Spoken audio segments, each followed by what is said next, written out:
ডিমের একটা দারুণ স্বাদের নাস্তা রেসিপি বানালাম, ঝাল পিঠে। চলুন আমি কীভাবে বানালাম মেন কোর্সে যাওয়া যাক। আসসালামু আলাইকুম বন্ধুরা, কেমন আছেন? আশা করি ভালো আছেন। পিঙ্কি কিচেনে সবাইকে স্বাগত। আজকে একটা দারুণ স্বাদের সকালে বা বিকালের নাস্তা রেসিপি নিয়ে চলে এসেছি। আপনারা এই ঝাল রেসিপির পিঠেটা একবার হলো বাড়িতে খেয়ে দেখবেন, দারুণ স্বাদের হয়। কিন্তু আমি আজকে বানাবো ময়দা, ধনের পাতা, কাঁচা লঙ্কা, নুন, ডিম আর ইস্ট নিয়ে চলে এসেছি। একটা দারুণ স্বাদের রেসিপি বানাবো। বাসায় কোনো মেহমান আসলো এই রেসিপিটা আপনারা দিতে পারেন। চলুন দেখবেন আমি কিভাবে বানাচ্ছি। বাচ্চাদের স্কুলে কিংবা বড়দের অফিসের টিফিনে আপনারা যদি এই রেসিপিটা থাকে, মানে খুব মজা করে খাবে বাচ্চারা। প্রথমে আমি নিয়ে নিয়েছি ময়দা, 1 কাপ মতো ময়দা। তারপর দিলাম 1 চামচ ইস্ট,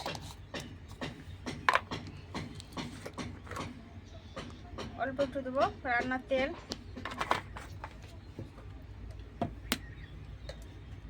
একটা নিয়েছি ডিম দিয়ে দেবো,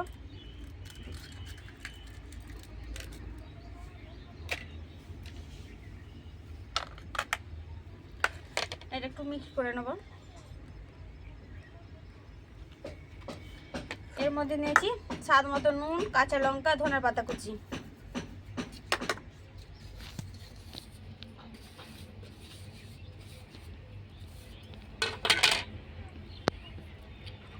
উষ্ণ গরম পানি দিয়ে একটা ডো তৈরি করে নেব।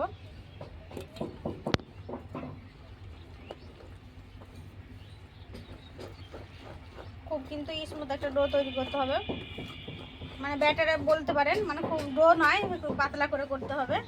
দেখেন আমি যেভাবে তৈরি করছি আপনারা দেখে বুঝতে পারবেন কেমন হবে। একবারে পানি দিতে যাবেন না।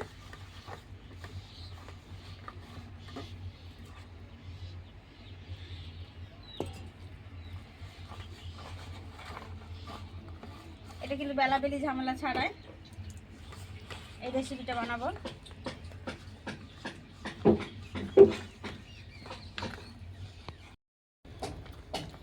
এটা মানে এত সুন্দর হয়, খেতে মজাদার হয় খুব। বাচ্চারা তো মানে খাবে, কোনো মেহমান আসলে খেয়ে আপনার প্রশংসা করবে এরকম যদি একটা নাস্তা রেসিপি থাকে। আর বাচ্চাদের স্কুলে বড়দের অফিসেও দিতে পারবেন। তাড়াতাড়ি হাতে সময় কম থাকলেও আপনারা এই নাস্তা রেসিপিটা বানিয়ে দিতে পারেন। এটা আমার আটাটা দেখেন আমি কিভাবে ময়দাটা মাখিয়ে নিয়েছি। এরকম করে কিন্তু একটা ব্যাটার তৈরি করে নিতে হবে। এটা আমি রেস্টে 10 থেকে 15 মিনিট রেখে দেবো। 10-15 মিনিট পর আমি ফিরে আসছি। 10 মিনিট পর ফিরে এলাম। 10 মিনিট পর আমি আগে প্রথমে উনুনটা জ্বেলে নেবো। তেলটা গরম করতে হবে, তার জন্য উনুনটা জ্বেলে নেব। প্রথমে উনুনটা আমি জ্বেলে নেব। উনুনটা জ্বেলে নিয়েছি, কড়াটা বসিয়ে দেবো। কড়াটা গরম হতে থাক। এটা আমি এবার দেখে নেবো একবার। 10 মিনিট পর কত সুন্দর আমার এটা ফুলেছে দেখেন, আর কত সুন্দর একটু সফট হয়ে গেছে। এখন আমি হাত দেবো না, যেহেতু তেলটা গরম হোক, তারপর একসাথে বানিয়ে নেবো আর একদিক থেকে তেলে ছেড়ে দেবো।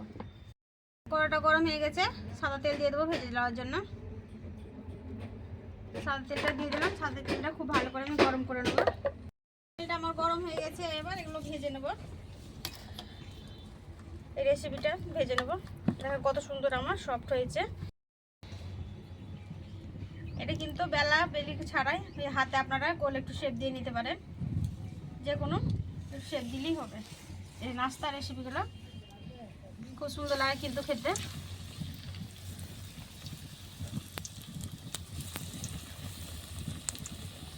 একটু সাদা তেল দিয়ে নেবেন হাতে, তাহলে ছেড়ে যাবে ভালো পরিষ্কার করে।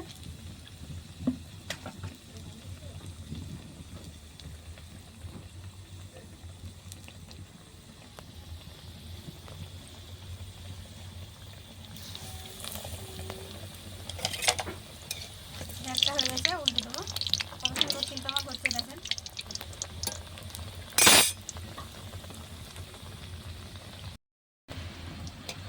কত সুন্দর কিন্তু আমার নাস্তাগুলো হচ্ছে দেখেন। এটা ফুলে ফুলে ডাবল হয়ে যাচ্ছে। এটা কিন্তু কোনো বাসাতে মেহমান আসলে একেবারে 10 মিনিটের মধ্যে আপনারা এটা দিয়ে দিতে পারেন। আর দারুণ হয় কিন্তু এই রেসিপিটা খেতে। আর বাচ্চারা তো চেটে ফুটে খাবে একেবারে। বাচ্চাদের টিফিনে দিলেও বাচ্চারা খুব তৃপ্তি করে খাবে।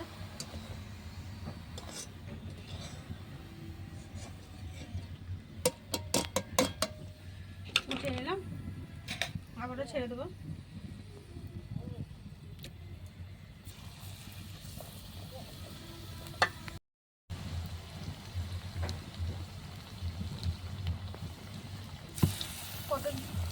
সুন্দর করে আমি বানিয়ে নিচ্ছি। দেখেন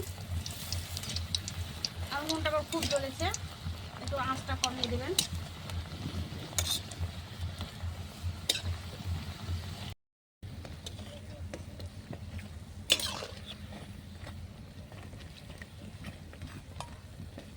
এই পিঠ লাল করে আমি কিন্তু ভাজছি। এটা আঁচটা কিন্তু কম আঁচে দিয়ে ভাজবেন, খুব আঁচ হয়ে গেলে তাড়াতাড়ি হয়ে যাবে। দেখেন কতগুলো আমি ভেজে নিয়েছি, এবার বাকি এই গোটা হলেই হয়ে যাবে, দুটো হবে। এগুলো ভেজে নিয়েছি, উঠিয়ে নেব।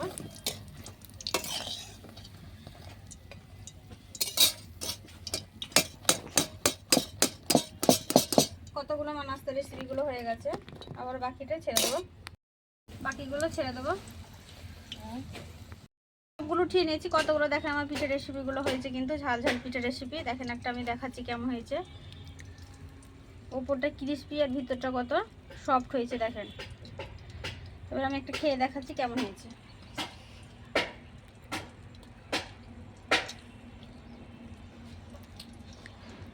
ঝাল ঝাল পিঠের রেসিপিটা খুব সুন্দর হয়েছে। বাড়িতে একবার হলো বানিয়ে খেয়ে বাচ্চারা খেয়ে দেবেন খেয়ে। আর বাড়িতে কোনো মেহমান আসলে ঝটপট এটা বানিয়ে দেবেন, অফিসের বা স্কুলের টিফিনে আপনারা দিতে পারেন এই রেসিপিটা। আর পুরো রেসিপি আমার দেখলেন, যদি ভালো লাগে অবশ্যই লাইক কমেন্ট শেয়ার করবেন, সাবস্ক্রাইব করে পাশে থাকবেন। সুস্থ থাকবেন, সাবধানে থাকবেন। আবারও পরবর্তী অন্য কোনো রেসিপি নিয়ে আপনাদের সাথে হাজির হব। পুরো রেসিপি দেখার জন্য ধন্যবাদ।